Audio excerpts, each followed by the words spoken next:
ईद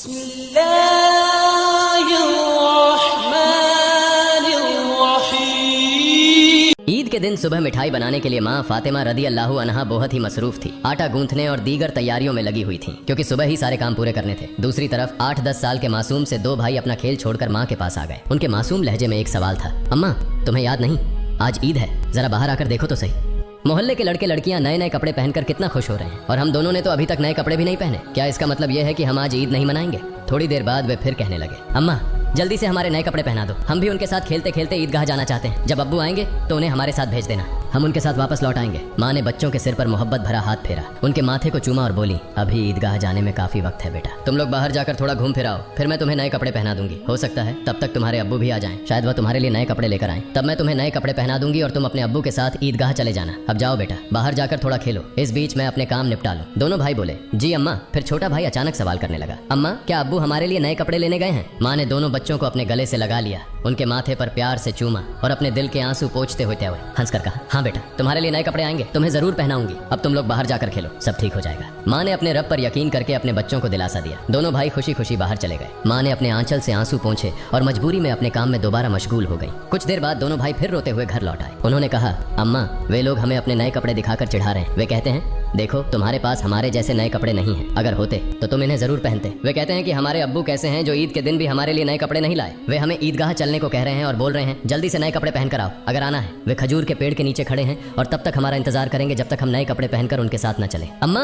अब्बू अभी तक क्यों नहीं आए? अम्मी हमें जल्दी से नए कपड़े पहना दो ताकि हम आपके साथ ईदगाह जा सके। मासूम बच्चों की इस गुजारिश को सुनकर अम्मी अपने जज्बातों पर काबू नहीं रख सकी। आंसू रोकना उनके लिए बड़ा मुश्किल हो गया, लेकिन बच्चे अम्मी को मजबूती से गले लगाकर खामोशी से उनकी ओर देख रहे थे। सब्र खो चुकी अम्मी अपने बच्चों को अपने सीने से लगाकर सिसक सिसक कर रोने लगी। कुछ ही पल में खुद को संभालते हुए अम्मी ने आंसू पोंछे और चेहरे पर जबरन एक हल्की मुस्कान लाते हुए बोली, अभी ईदगाह जाने का वक्त नहीं हुआ है बेटा, तुम लोग इतनी जल्दी क्यों कर रहे हो? नमाज के लिए अभी काफी वक्त है। इस दौरान बाहर जाकर थोड़ा घूम फिर आओ और देखो तुम्हारे अब्बू कहाँ हैं, उन्हें ढूंढ कर ले आओ, तब तक मैं अपना बाकी काम निपटा लेती हूँ। थोड़ा सा ही काम बचा है, अगर तुम्हारे अब्बू नए कपड़े लाते हैं तो मैं तुम्हें बहुत खूबसूरती से तैयार कर दूंगी, फिर तुम मिठाई खाकर अपने अब्बू के साथ ईदगाह जाओगे, ठीक है? दोनों भाइयों ने कहा, जी अम्मी। अम्मी ने अपने दिल को मजबूत करते हुए बच्चों को तसल्ली दी, लेकिन जैसे ही उन्होंने बच्चों के मासूम चेहरों की तरफ देखा, उनकी आंखों में आंसुओं का सैलाब उमड़ पड़ा। बच्चों को अपनी हालत का अंदाजा न हो, इस डर से अम्मी एक कमरे से दूसरे कमरे में जाती रही। इधर दोनों मासूम भाई परेशान होकर अम्मी अम्मी कहते हुए अम्मी के पास आए। उन्होंने कहा, अम्मी हम अब्बू को ढूंढने जा रहे हैं। अम्मी ने रूंधे गले से कहा, हाँ जाओ। उनकी आवाज में छुपा दर्द बच्चे समझ नहीं सके। बड़े भाई ने अफसोस जताते हुए कहा, अब्बू कहाँ होंगे? छोटे भाई ने बड़े भाई से पूछा, अब्बू कहाँ गए? बड़े भाई ने जवाब दिया, पता नहीं, चलो इधर उधर ढूंढते हैं। छोटे भाई के कंधे पर हाथ रखते हुए दोनों भाई अब्बू की तलाश में निकल पड़े। इधर अम्मी अपने दिल का दर्द कम करने का कोई रास्ता नहीं पा रही थी। उनकी बेचैनी और बढ़ गई। वह सोचने लगी, मैं अपने मासूम बच्चों को कैसे बताऊं कि आज उन्हें नए कपड़े पहनाने की सामर्थ्य हमारे पास नहीं है, फिर भी उन्हें कैसे तसल्ली दूं? और आज तो ईद का दिन है, वे मेरी बात क्यों मानेंगे? या अल्लाह तुम्हारे अलावा कोई सहारा नहीं। ईद के लिए जो मिठाई बनाई है वह भी कई दिनों तक थोड़ा थोड़ा गेहूं बचाकर तैयार की है, उसी से हलवा और रोटी बनाई है, लेकिन नए कपड़े कहाँ से लाऊं? या अल्लाह ये बोझ क्यों डाल दिया इस अम्मी के सिर पर? तुम तो सबकी हालत जानते हो, मैं इन मासूम बच्चों को कैसे समझाऊं? या अल्लाह तुम रहमदिल और सर्वशक्तिमान हो, झूठ बोलना गुनाह है, यह जानते हुए भी मैं अपने बच्चों को झूठे दिलासे और उम्मीद देकर बहला रही हूँ, लेकिन अब मैं क्या करूँ ये तो बता दो। हे अल्लाह तुम मुझे रास्ता दिखाओ, तुम मेरे गरीब पति की हालत जानते हो, तुम गरीबों के हालात से वाकिफ हो, हे रहमान हे रहीम। यह कहते कहते माँ रसोई में चली गई और जोर जोर से चक्की चलाने लगी। चक्की के घुर्र घुर्र की आवाज के साथ उनके दिल का दर्द भी बाहर आने लगा। आंसू पोंछते हुए भले ही मिठाई बनाने का काम तेजी से चल रहा था, लेकिन जैसे ही यह काम पूरा होने को आया एक और मुश्किल सामने खड़ी हो गई। तभी अम्मा अम्मा कहते हुए दो मासूम बच्चे हांफते हांफते माँ के पास आकर खड़े हो गए। माँ ने कहा, बोलो बेटा क्या बात है? माँ ने अपनी इच्छाओं और आराम को हमेशा पति की गरीबी को देखकर दबा कर रखा था। वह थोड़े में ही खुश रहती थी, लेकिन आज मासूम बच्चों की छोटी सी ख्वाहिश ने उनके धैर्य को तोड़ दिया। उन्होंने खुद को संभालते हुए बच्चों को गोद में उठा लिया, मुस्कुराने की कोशिश की, उनके माथे पर चुंबन किया और कहा, बोलो बेटा क्या कहना है? दोनों बच्चों ने हाथों से अपनी आंखें मसलना शुरू कर दिया।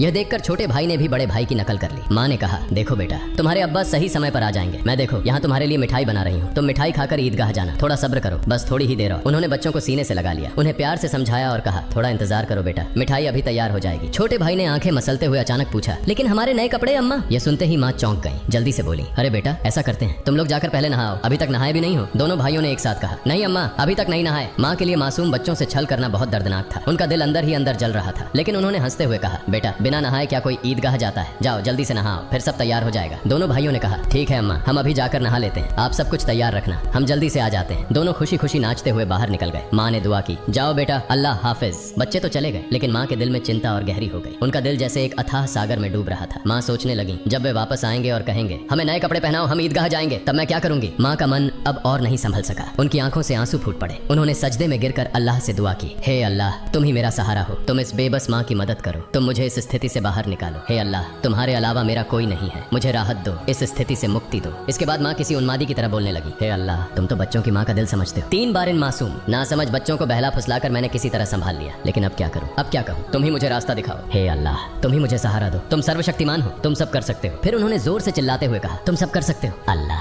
तुम सब कर सकते हो। उधर नहाने के बाद दोनों भाई खुशी खुशी हाथ में हाथ डाले घर की ओर चल पड़े। कुछ ही देर में दोनों भाई हंसते खेलते घर पहुंचे और जोर से आवाज देने लगे, अम्मा अम्मा, हम आ गए अम्मा। लेकिन माँ की ओर से कोई जवाब नहीं आया। छोटा भाई बड़ी मासूमियत से अपने बड़े भाई की ओर देखने लगा और पूछा, भैया माँ बोल क्यों नहीं रही हैं? क्या माँ सो रही हैं? बड़ा भाई छोटे भाई को अपनी बाहों में लेकर उसे दिलासा देने लगा, रुको मैं देखता हूँ। जैसे ही बड़ा भाई माँ को जगाने के लिए हाथ बढ़ाने वाला था, उसी समय दरवाजे पर जोर से खटखटाने की आवाज आई। बड़े भाई ने डरते हुए पूछा, कौन है बाहर? बाहर से कोई जवाब नहीं आया। दोनों भाई चकित होकर एक दूसरे की ओर देखने लगे। छोटा भाई डर के मारे बड़े भाई से चिपक गया। तभी फिर से दरवाजे पर जोर से खटखटाने की आवाज हुई। डर और घबराहट से दोनों भाई चिल्ला पड़े, अम्मा अम्मा, बाहर कौन है? लेकिन माँ की ओर से कोई आवाज नहीं आई। फिर दरवाजे पर खटखटाने की आवाज के साथ कुछ भारी खड़खड़ाने की आवाज सुनाई दी। दोनों भाई डर गए। उन्हें पता था कि अगर कोई रिश्तेदार, परिवार का सदस्य या पड़ोसी घर पर आता है तो वह हमेशा सलाम करता है, लेकिन ये सब कुछ उल्टा हो रहा था। बड़े भाई ने छोटे भाई को और कसकर गले लगाते हुए कहा, मुझे समझ नहीं आ रहा ये क्या हो रहा है? माँ भी कुछ बोल नहीं रही है। डरते डरते दोनों भाई दरवाजे के पास गए। जैसे ही वे वहाँ पहुंचे, बाहर से फिर से खटखटाने की आवाज आई। दोनों भाई थोड़ा पीछे हटे और जोर से चिल्लाकर पूछा, कौन है दरवाजे पर? बाहर से आवाज आई, मैं दर्जी हूँ, दरवाजा खोलो। दोनों भाई हैरान रह गए। उन्होंने पूछा, दर्जी आप यहाँ क्यों? बाहर से आवाज आई, हाँ मैं दर्जी हूँ, दरवाजा खोलो, मैं तुम्हारे लिए नए कपड़े लेकर आया हूँ, इन्हें ले लो। जैसे ही यह बात सुनी,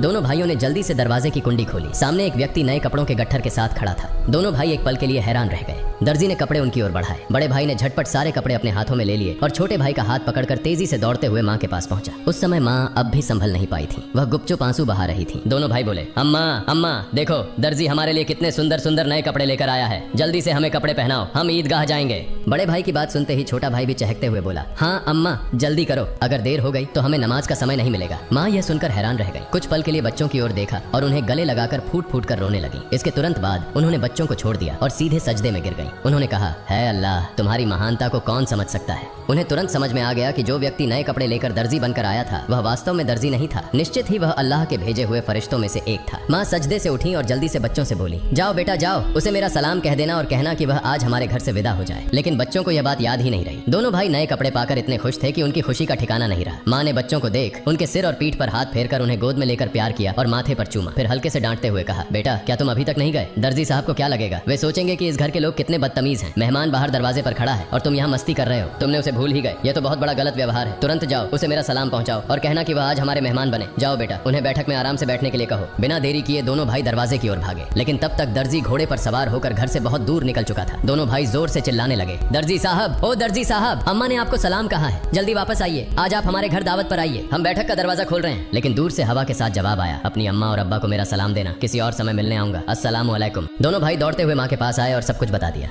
बोले, दर्जी साहब ने तुम्हें और अब्बा को सलाम कहा है, वह घोड़े पर सवार होकर उस तरफ जा रहे हैं, जल्दी आओ। माँ, उन्हें देखोगी? देखोगी ना? जल्दी करो और खिड़की से देख लो, जल्दी आओ। माँ, अगर देर करोगी तो उन्हें फिर नहीं देख पाओगी। दर्जी साहब कितने खूबसूरत लगते हैं, आओ ना। माँ ने बच्चों की बात सुनकर खिड़की के पास आकर खड़ी हुई और बाहर की ओर देखा। उन्होंने देखा एक तेजस्वी पुरुष नजर आया। वह आकाश की ओर उड़ते जा रहे थे और उनके शरीर की चमक चारों ओर फैली हुई थी। उनकी रोशनी सूर्य की किरणों को भी फीका कर रही थी। माँ तन्मय होकर यह सब देख रही थी। अचानक वह पुरुष घोड़े सहित कहीं अदृश्य हो गए। उन्हें अब और नहीं देखा जा सकता था। इतने में दोनों भाई जोर से चिल्लाकर बोले, अम्मा अम्मा देखो, वो रहे अब्बा, दूर से आ रहे हैं। वह माँ ने बच्चों को लेकर अंदर कमरे में ले गई और उनके शरीर पर नए कपड़े पहनाने लगी। उसकी आंखों से खुशी के आंसू बह रहे थे। दोनों भाइयों ने हैरानी से पूछा, अम्मा अम्मा तुम क्यों रो रही हो? माँ ने कहा, बेटा मैं क्यों रो रही हूँ यह तुम अभी नहीं समझोगे, तुम्हारी उम्र अभी इतनी नहीं हुई है। लेकिन आज से यह बात याद रखना, एक पल के लिए भी अल्लाह ताला को भूलना मत। अल्लाह को हमेशा याद रखना। जो हमेशा अल्लाह को याद रखता है वह कभी भी मुसीबत में नहीं पड़ेगा। अगर तुम इस छोटी सी बात को हमेशा अपने दिल में बसा लोगे और जिंदगी भर अल्लाह को नहीं भूलोगे तो देखोगे कि अल्लाह हमेशा तुम्हारी मदद करेगा। वह कभी तुम्हें कठिनाइयों में नहीं डालेगा। माँ अपने बच्चों को यही नसीहत दे रही थी और साथ ही उन्हें नए कपड़े पहना रही थी। जब बच्चों को सजाने का काम पूरा हो गया तो माँ ने सुरमे का डिब्बा लाकर छोटे बेटे की आंखों में सुरमा लगाया। बड़े बेटे की आंखों में सुरमा लगाते ही दरवाजे के बाहर से आवाज आई, अस्सलामु अलैकुम या फातिमा तुझ जहरा। अंदर से हजरत फातिमा रजी अल्लाह ताला अन्हा ने जवाब दिया, वालेकुम अस्सलाम या अली करीमुल्लाह। छोटा बेटा दौड़कर बाहर गया और चिल्लाने लगा, अब्बा आ गए, अब्बा आ गए। बड़ा बेटा बाहर जाने ही वाला था, लेकिन माँ ने उसे रोक लिया क्योंकि उसकी आंखों में सुरमा लगाना बाकी था। माँ थोड़ी गुस्से में बोली, बैठो बैठो, पहले सुरमा लग जाने दो। इस बीच छोटा भाई अपने अब्बा का हाथ पकड़कर अंदर ले आया। तब तक बड़े भाई की आंखों में सुरमा लगाया जा चुका था। दोनों बेटों को देखकर अब्बा हैरान हो गए और बोले, यह क्या, इतने सुंदर कपड़े ये कहाँ से आए? फिर दोनों भाइयों ने अपनी माँ और अब्बा को गले लगाकर खुशी जताई। हजरत फातिमा रजी अल्लाह ताला अन्हा ने बच्चों की आवाज शांत कराते हुए हजरत अली रजी अल्लाह ताला अन्हु को सारी घटना सुनाई। हजरत अली रजी अल्लाह ताला अन्हु जैसे ही यह बात सुनी सजदे में गिर गए और बोले, हे अल्लाह, तुम्हारे लिए कुछ भी असंभव नहीं है। तुम महान हो, असीम हो, तुम दयालु और सर्वशक्तिमान हो। सजदे से उठकर उन्होंने हजरत फातिमा रजी अल्लाह ताला अन्हा से कहा, जो दर्जी बनकर बच्चों के लिए कपड़े लाए, क्या तुम उन्हें पहचानती हो? क्या तुमने जान लिया कि वह कौन थे? हजरत फातिमा रजी अल्लाह ताला अन्हा ने कहा, नहीं, लेकिन इतना निश्चित है कि वह अल्लाह के किसी भेजे हुए फरिश्ते थे, इसमें कोई शक नहीं। हालांकि यह मेरी अपनी धारणा है। हजरत अली रजी अल्लाह ताला अन्हु ने कहा, हाँ, तुमने सही कहा, यह अल्लाह की महिमा है। वह हजरत जिब्राइल अलैहिस्सलाम थे। हजरत फातिमा रजी अल्लाह ताला अन्हा की जुबान से अचानक जोर से निकला, अल्लाहु अकबर। यह कहते हुए वह भी सजदे में गिर गईं। उन्हें देखकर हजरत हसन और हजरत हुसैन रजी अल्लाह ताला अन्हुमा भी अपनी माँ के पास गए और उनका हुबहू अनुसरण करते हुए सजदे में गिर गए। प्रिय दर्शकों, आशा है कि आपको यह वीडियो पसंद आया होगा। अगर अच्छा लगा हो तो इसे लाइक और शेयर करें ताकि अन्य मुस्लिम भाई बहन भी इसे जान सकें, और इस तरह की और वीडियो पाने के लिए हमारे चैनल को सब्सक्राइब करें। अस्सलामु अलैकुम।